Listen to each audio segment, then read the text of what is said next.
I didn't necessarily want to be hands-on per se, like I'm out here with my tool belt. I think I can scale bigger if I'm in a situation where I can delegate people that I know can do the work, and then I can oversee and make sure the work is done correctly. The issue with that is, with me not being hands-on like I would be with real estate and mortgages, is that one, I have to depend on my contractors to come out and make sure they're on time and that they're consistent, they're doing the work properly. And that's where some of the con comes in. Solid looking home. Solid. Hey, you guys, my name is Dion Love with Nexus Core, licensed builder, general contractor. Today we're in Highland Park. Looking at this house, we're in a historic area of Highland Park right off of Woodward. This home is a 3-story home, historic home. A client of mine wants me to go through the complete renovations. I'm gonna walk you through the exterior, then we'll go inside. So right now we're looking at doing some renovations with the steps. The concrete slab on the steps need to be addressed, so we're gonna actually have to tear those out and replace those. The top layer of the porch is tile, or actually it's paver, so we're gonna actually go through and replace that. The posts are good, the awning's good, the fascia boards, shutters, all of that needs to be painted. The window's gonna get painted. Take you guys to the back. So you are keeping the window frames? She preferred to. Okay. We'll do our best. I can't make any guarantees. Yep. And when I say paint, the shutters, that would be everything. This home is an older home, so it has lead paint. All of this will have to be scraped and abated. So basically with this, you will have to encapsulate this once it's scraped. Make sure there's no paint chips anywhere. Prime it and paint. We should be good to go. In the back, there's gonna have to be some addressing done with the siding, the doors.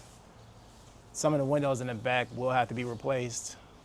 The wood is rotted up top where the fascia board is and the soffits. Yep. So that's gonna have to be addressed along with updating the electrical, but I'll get to that when we go inside. New gutter is gonna have to be put up, and for the most part, it is what you see. So in order to really beautify this, she's gonna have to take the existing rear siding down and put some additional siding. So let me take you guys inside.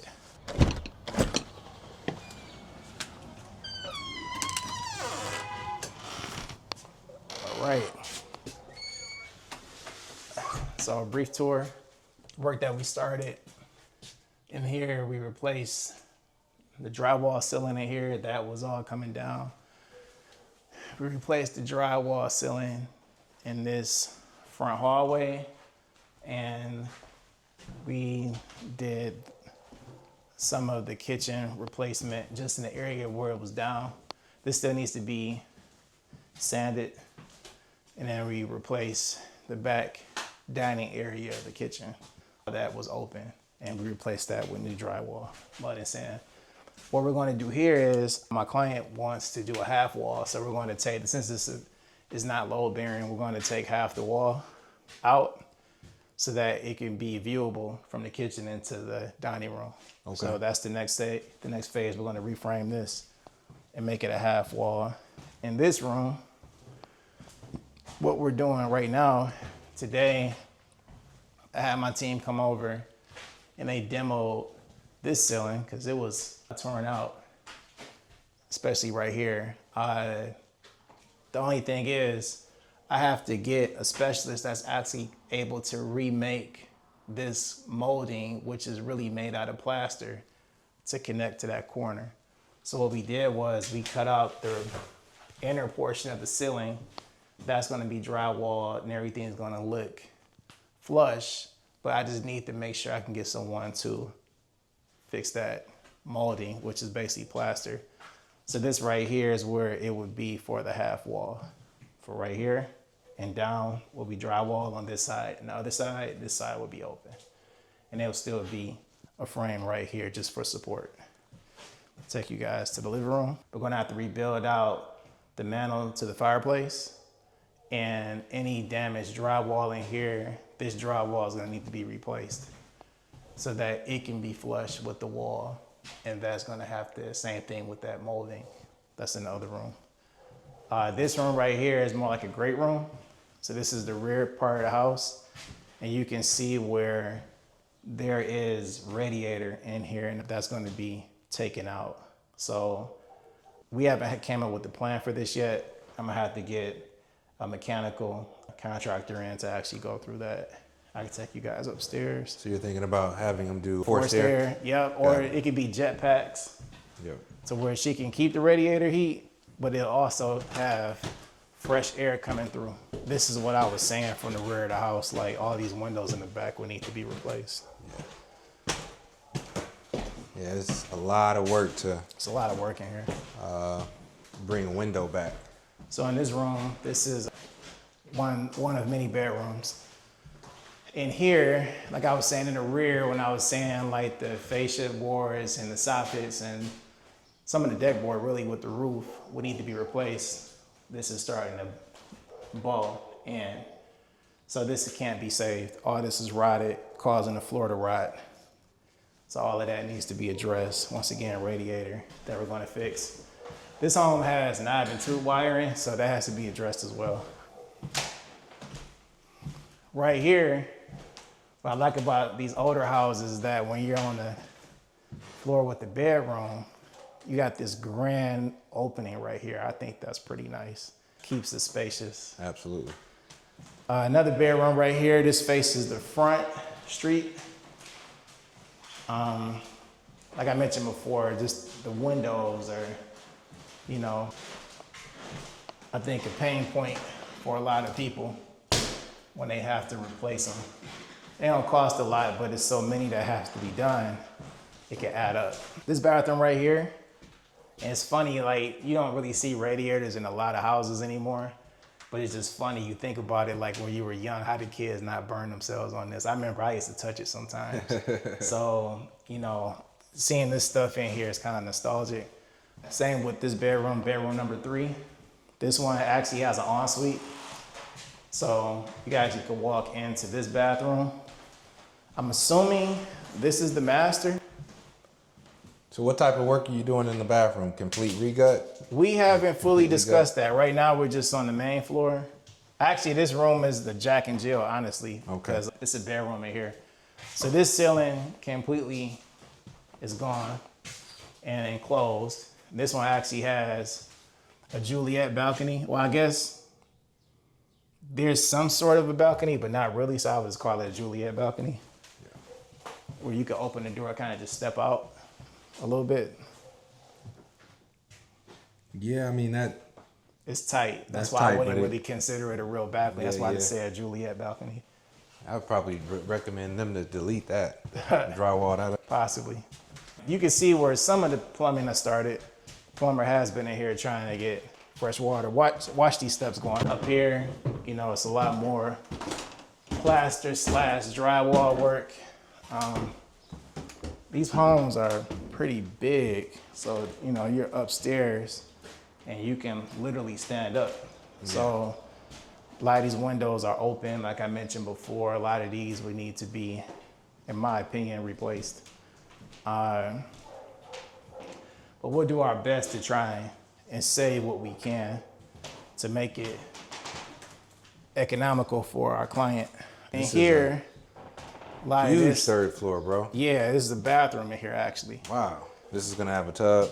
Yeah, that's the actual bathroom. And then this takes us right back downstairs. Got it. So like I said, like you can make this like a activity space, so to speak. A lot of space, man.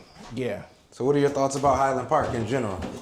I was shocked when I saw this house because I didn't know what I was walking into, being that everybody typically gives Highland Park, there's a stigma that comes with it. So when I actually came into the house and, you know, looked at it, I was like, wow, this can potentially be a really nice house. So I like it. I think it's an area, like I said, it's gonna come back. So I think if more people invest in it, then it should be fine. So help me understand that you got your GC license, you're a mortgage broker, and you're a real estate, and you're a realtor. Real estate broker. Real estate broker. Help me understand how all three of those kind of play a part in your overall strategy when it comes to like real estate in the long-term game. Is vertical integration. So whether you're trying to buy or sell from the real estate aspect, I can help you. If you're trying to buy, then I can do the mortgage for you. If you're trying to build, I can do the mortgage for you. So they all are kind of interconnected vertically. The example is if I had, let's say I had a listing and the person's trying to sell their home. Obviously they have to buy another home, so that's 2 transactions. Then it goes into the mortgage side where I write their loan for the buy. Or if they're trying to build a house, I build them a house or I write the mortgage. So one client essentially could be 5 transactions. So out of the 3, the biggest thing that would scare me is the GC side because of the liability that comes with it. Right. And it's also kind of challenging to get your GC license because you got to know your shit. Give me an idea on like what your thought process is on the GC side. I know there's a shortage of GCs, but right. Just to what extent, how did you get to a point where you were like, I want to be a GC? Well, I didn't necessarily want to be hands-on per se. Like I'm out here with my tool belt. I think I can scale bigger if I'm in a situation where I can delegate people that I know can do the work and then I can oversee and make sure the work is done correctly. The issue with that is, with me not being hands-on like I would be with real estate and mortgages, is that one, I have to depend on my contractors to come out and make sure they're on time and that they're consistent and they're doing the work properly. And that's where some of the con comes in. But overall, I've seen to have improved on selecting my subcontractors. So that part has gotten a lot better. And I do think in Detroit, with the growth of real estate, the way everything is going, these values just don't go up on their own. They actually go up from people actually going into the homes and they're actually turning them around. So there is an extensive need for a quality licensed builder like myself, a GC, that's actually going to come through and make sure that the house is brought from point A to point B and then able to be sold to a new homeowner that's going to love the property while the current homeowner is actually doing it for profit. So Detroit has success with having this done for the simple fact the appraised value has increased so much. So I would say that is definitely a need for it. I wish it could be more people, but I understand not everyone is able to pass that exam. It's pretty hard. So you're working on properties in this format now. Do you see yourself getting into the commercial side? Yeah, actually I have a lot of current contracts with, and they're tied to single family homes, but yeah, I do want to actually get into the commercial side.